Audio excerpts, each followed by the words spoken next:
ओम शांति। 25 दिसंबर 69 की ये लास्ट मुरली है। अनासक्त मुरली का टाइटल, अनासक्त बनने के लिए तन और मन को अमानत समझो।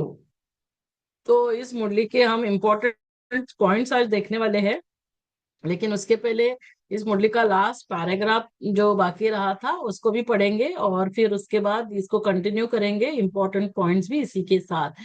तो बाबा ने कहा कि संगठन में क्या होता है, मेहनत कम और सफलता जास्ती होगी। जब संगम युग के संगठन को सफल बनाएंगे, तो अभी बाबा हमें भी ये संगठन में मुरली, हम क्यों सभी मुरली का अध्ययन कर रहे हैं, रोज मुरली रीडिंग और सब मिलकर करते हैं, तो संगम युग के, तो ये हमारे संस्कार बन रहे हैं। संगठन को सफल बनाएंगे तब सर्विस की सफलता होगी।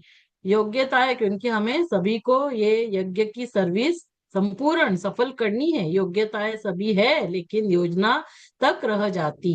अब अपनी योग्यताओं से औरों को भी बाप के समीप लाने योग्य बनाओ। तो अभी हमें सभी जितनी भी आत्माएं हैं उनको आह्वान करना है, वो बाबा के समीप आए। यह जो ग्रुप है, यह है आत्माओं के संबंध जुड़वाने की नींव डालने वाला, है ना। आत्माओं के संबंध जुड़वाने की नींव डालने वाला। और आप सभी को पता है ये जो संगठन है ये तो विशेष संगठन है ना, जिसका लक्ष्य ही है कि योग बल से, है ना, जन्म हो। तो सभी को पता है संगम युग पर जो एडवांस पार्टी में आत्माएं जाती है उनके लिए गर्भ महल बनता है। यदि वो सेवा के निमित्त जाती है और संपूर्ण हो चुकी है, तो उनके जन्म से, उनको भले योग बल से जन्म नहीं भी होगा तो उनका क्या होगा, उनका जन्म होने से जहाँ जन्म वहां जीत, उनके माता पिता पवित्रता को अपनाते हैं। और सतयुग में क्या होगा, जो हम संपूर्ण बनकर बाबा के साथ जाएंगे परम धाम और नीचे आएंगे, तो योग बल से हमारा जन्म होता है। उसके लिए कहते हैं जहाँ जीत वहां जन्म। हमने पूरा पूरा, हाँ, योग बल से हमारा, हमने जीत पहनी है, तो हमारा जन्म योग बल से होगा।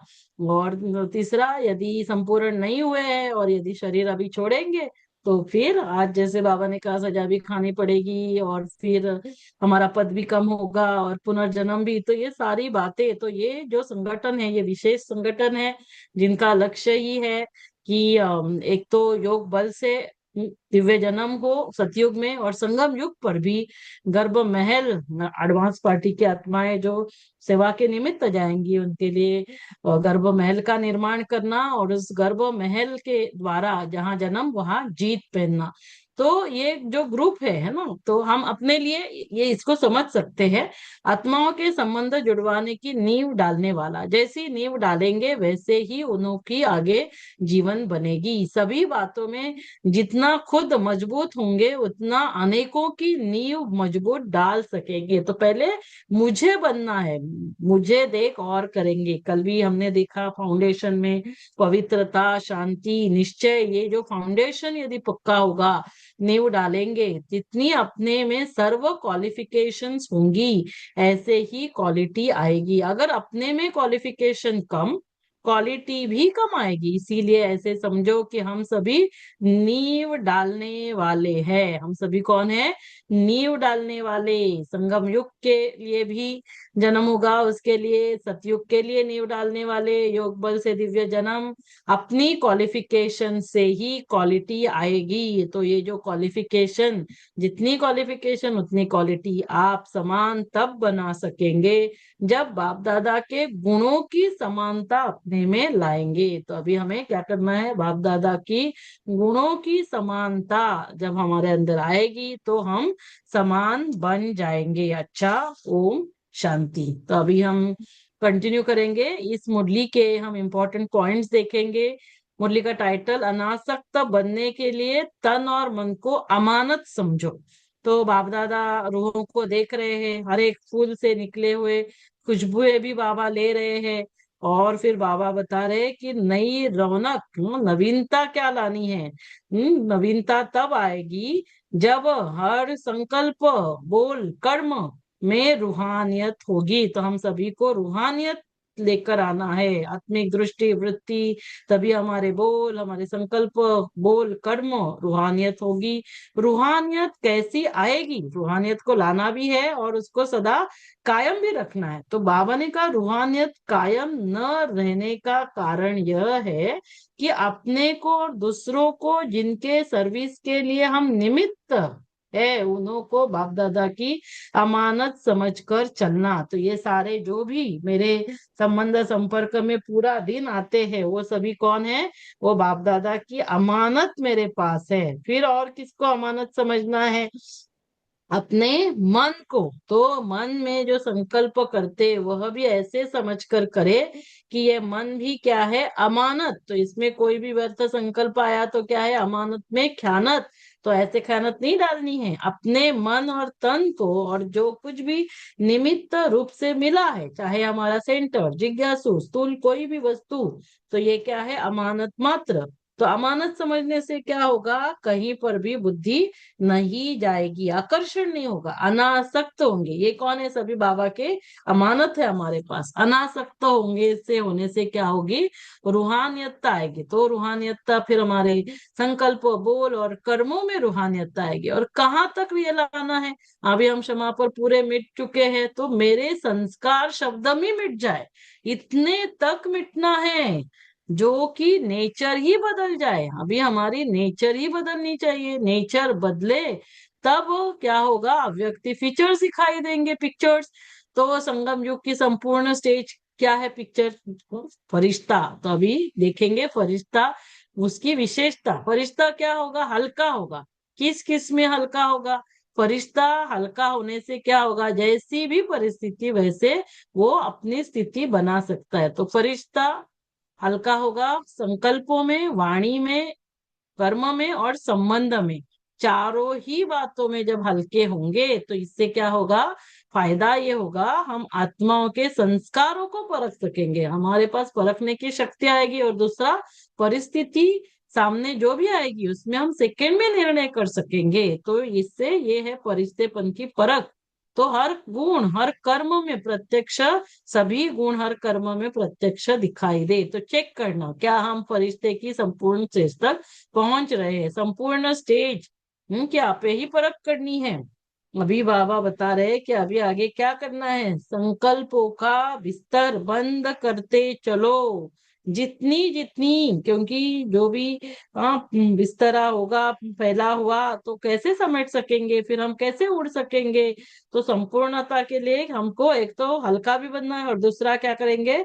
संकल्पों का विस्तार। संकल्पों को समेटने की शक्ति होगी, उतना उतना औरों के संकल्पों को समझने की भी शक्ति होगी। तो हम औरों के संकल्पों को समझ सकेंगे। अपने संकल्पों के विस्तार में जाने के कारण अपने को ही नहीं समझ सकते हो तो दूसरों को क्या समझेंगे? तो क्या करना है? संपूर्णता के लिए हमें संकल्पों का बिस्तर जो है वो बंद करना है। अभी कोई फैलाना नहीं है संकल्पों का बिस्तर।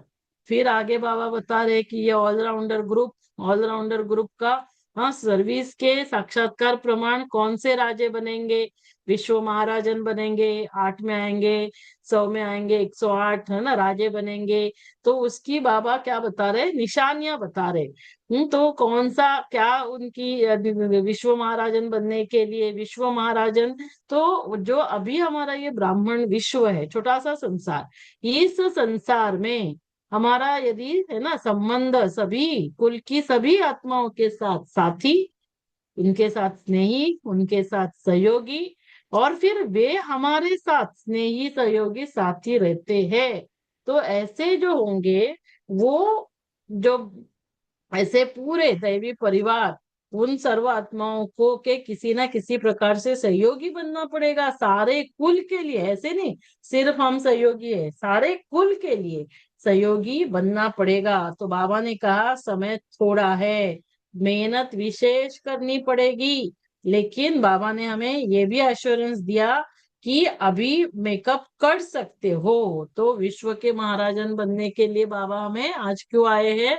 ये पढ़ाई है, विश्व महाराजन बनाने की पढ़ाई पढ़ाते। तो हमें क्या बनना है? सभी के साथी, स्नेही, सहयोगी, ये विशेषताएं हमें धारण करनी ही है। ये विशेषताएं होगी तो क्या होगा? तो स्नेह के फूल बरसेंगे। अभी जितने स्नेह के फूल बरसेंगे, द्वापर में भी पूजा के पुष्प चढ़ेंगे। तो हर रोज, हाँ, और बहुत पुष्पों की वर्षा होगी। तो लक्ष्य रखो कि सर्व के स्नेह के पुष्प के पात्र बने। एक एक को अपना सहयोग देंगे तो सहयोग मिलेगा, सहयोग देने से सहयोग मिलेगा। यहाँ जितना सहयोगी, स्नेह के पात्र, तो वहां विश्व महाराजन बनेंगे। फिर आगे बाबा ने बताया कि हमारा जो चित्र है भक्ति मार्ग का, है ना, गोवर्धन पर्वत, तो ये कलयुगी पहाड़ अभी तक उठा नहीं है। क्यों?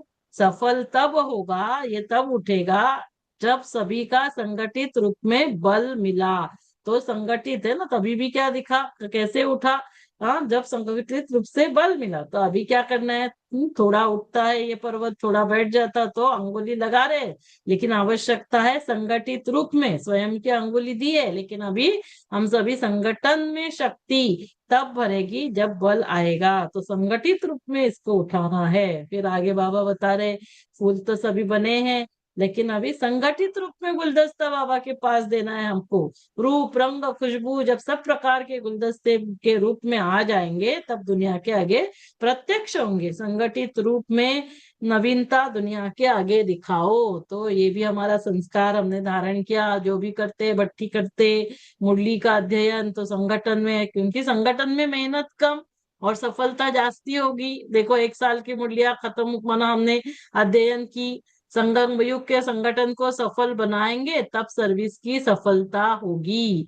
योग्यताओं से औरों को भी बाबा के समीप लाने के योग्य बनाओ। तो ये जो ग्रुप आत्माओं के संबंध जुड़वाने की नींव डालने वाला, तो जितना बातों में, हाँ, जितना खुद मजबूत होंगे उतना सभी बातों में हमें मजबूत होना है। अनेकों की नींव मजबूत डाल सकेंगे। जितना जितना क्वालिफिकेशन से क्वालिटी आएगी, क्वालिफिकेशन कम तो क्वालिटी कम। तो आप समान तब बना सकेंगे जब बाप दादा के गुणों की समानता अपने में लाएंगे। तो हमें क्या करना है? बाप दादा के गुणों की समानता अपने में लानी है। अच्छा, ओम शांति। तो ये थी 69 की लास्ट मुरली। 25 दिसंबर, अनासक्त बनने के लिए तन और मन को अमानत समझो।